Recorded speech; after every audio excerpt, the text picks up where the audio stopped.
welcome to Travel Tip Tuesday. I'm your host Mark for Cruising with the Clemons, and today we're going to be talking about refrigerators. Jen and I have noticed a lot of people online asking how in the world do you go full-time with a fridge and freezer like this, when at home they've got 2 fridges and a freezer in the garage. Well, we were those people too. So when we had a house, we had a giant fridge with double doors and a big bottom freezer. We had a fridge outside, and then we also had a freezer, like a deep freezer.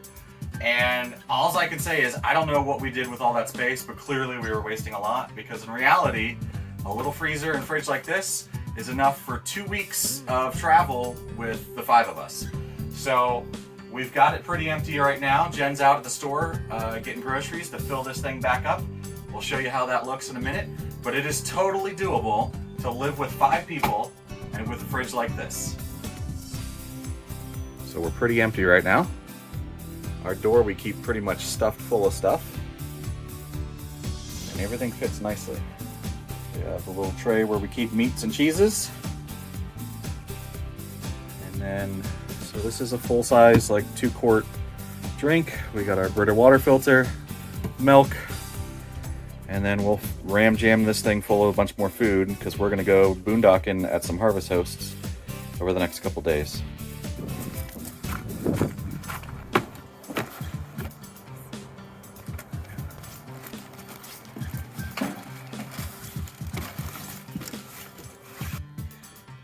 So, I have since gone to the grocery store for a second time, and now here is the very full refrigerator. Actually, it's not too bad. The kids said that I really didn't get as much as I usually do. Still pretty empty. Yeah. And then I think it's because I got a lot of meat this time, and that's all in the freezer. So that's the very full freezer. Yeah, so that's pretty full. Yeah. And it's already frozen, so that's good. So, here are my tips for making everything fit into your refrigerator.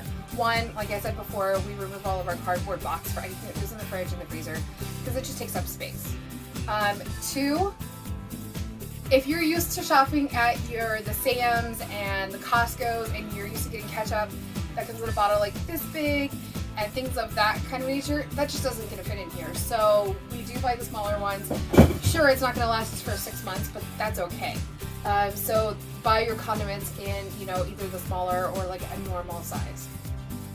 So another tip that we want to point out is we don't leave our drinks in the refrigerator in here. We're fortunate enough to have a small outdoor kitchen, kind of.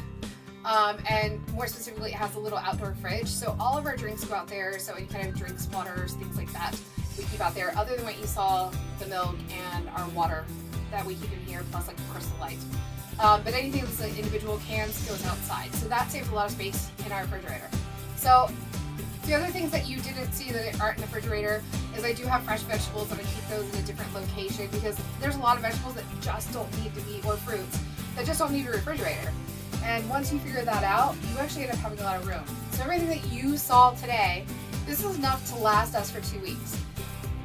So after doing this for a little over a year now, we definitely feel that we've got this figured out. And I hear a lot of people in the forum saying that you have to have like a residential size fridge in order to be able to make this work. And we just haven't found that that's the case.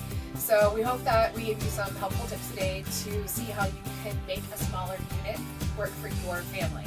Thanks for watching us, and hope you enjoyed your first Travel Tips Tuesday. Don't forget to give us a thumbs up, and if you have something else you'd like to see in the future, let us know in the comments below. Thank you.